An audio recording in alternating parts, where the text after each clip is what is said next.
the arch ecosystem of education. So talking about the pedagogy at Arch College, it's all, of course, to, as you say here, ignite your minds into a creativity format. Like, you see, before you really commence on a journey of innovations and creativity and, applying thoughts and ideas into something useful, you got to make a beginning. You got to start the ignition. And the pre-foundation course that we are talking about, that we have thought of, engaging our aspiring design students, is something which does exactly this. So with this, we welcome you to the world of design. And as it progress, how we go about it, what's the intent of it, is what I'll briefly tell you about. You see, when you enter the world of design, unlike any other professions, the thoughts and ideas generally have to gel with your observation skills. How well you observe.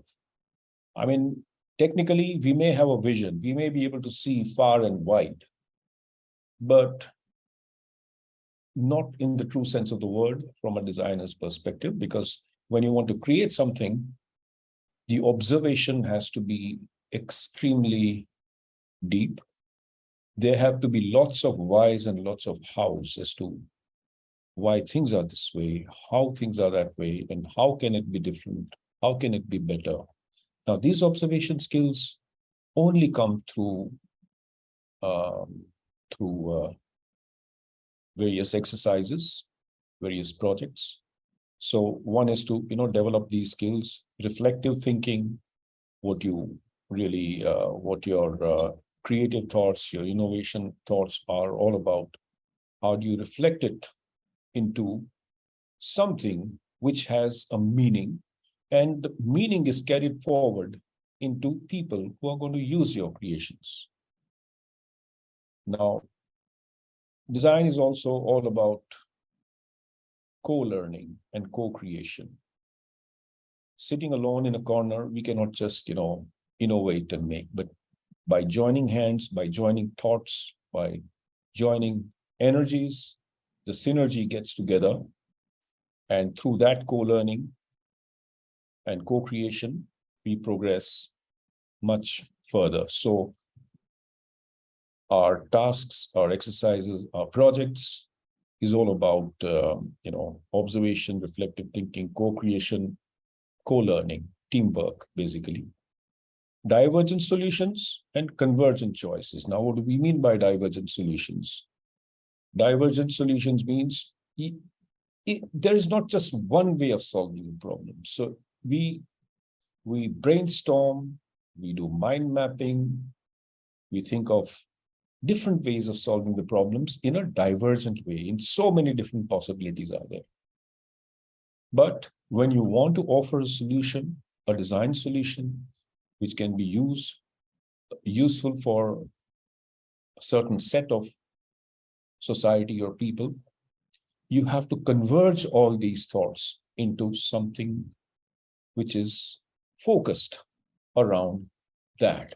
So first we do divergent solutions. Divergent thinking. It's all about ideation, basically, generating different ideas, and then focusing on one in a convergent way to develop it further for utility.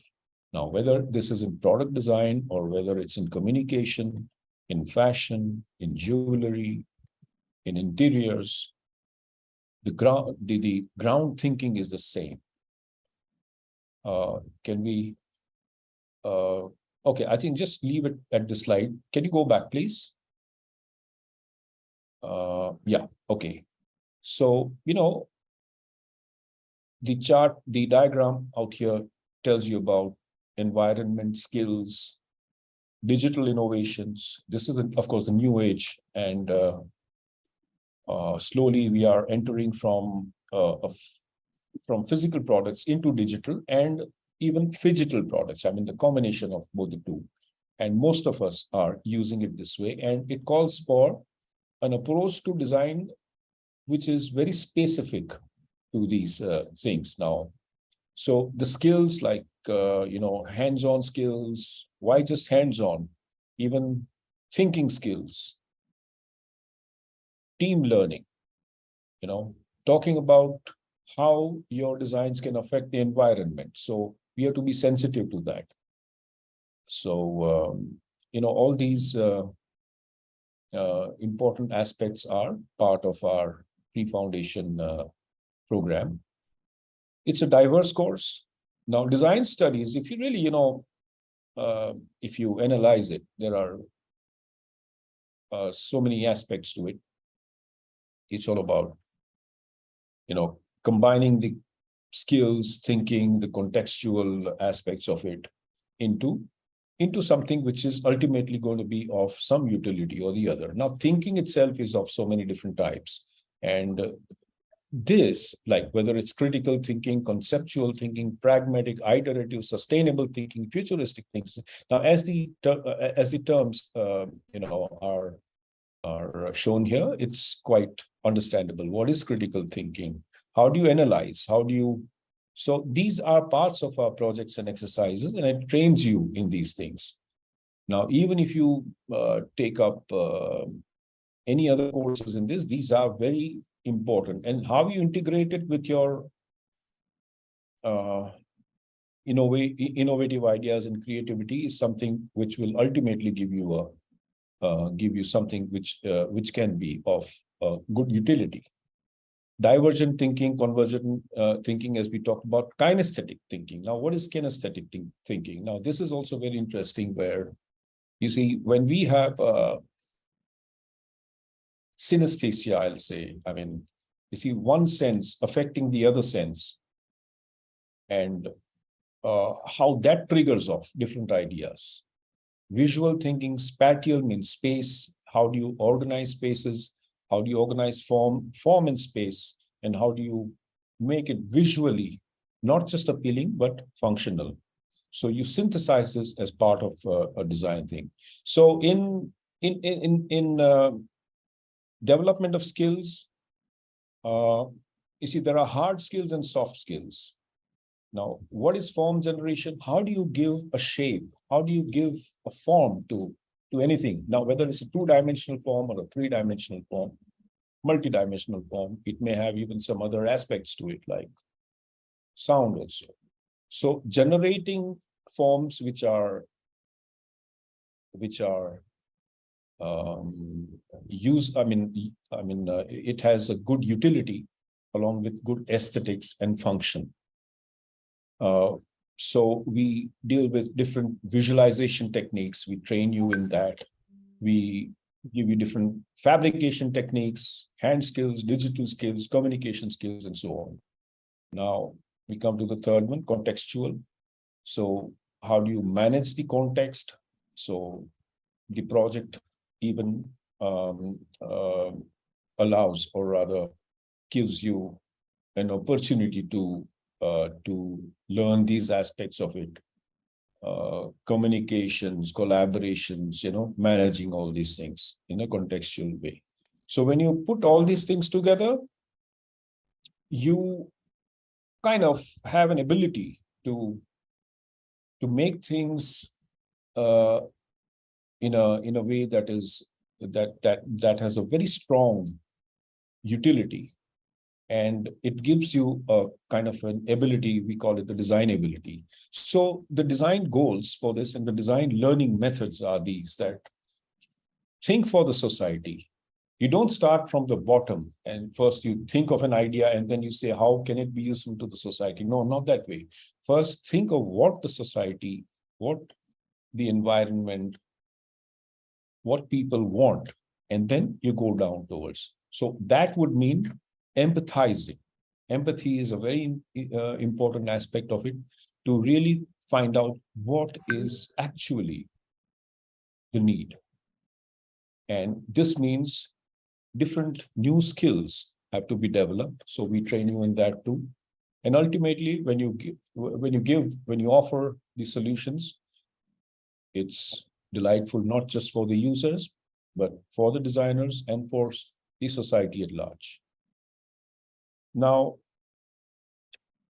we have social design, we have communication design, digital and phygital design, product design, system designs. All these are integrated.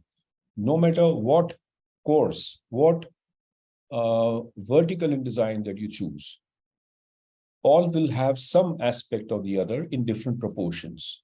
So our projects are related to this, and design which is based on society. System design means how every part, how every component of the product is interrelated, and how even one little change here can affect the entire system.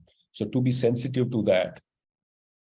So in these different domains, we have our design learning methodology. The criteria for assessing these, of course, we try to understand the learnings and the objectives and the outcomes of the assignments.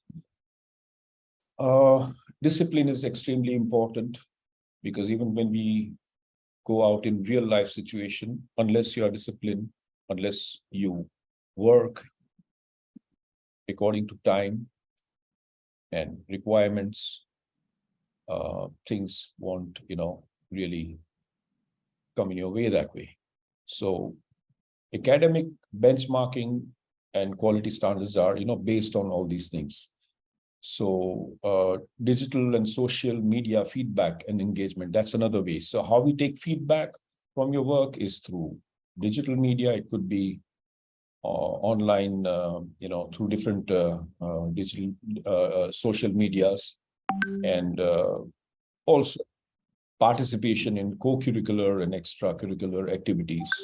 And that measures, that calibrates, that kind of gives you the assessment of how you have progressed overall. So feedback, discipline, and understanding of technical studies, design studies, contextual studies. So these are our assessment criteria.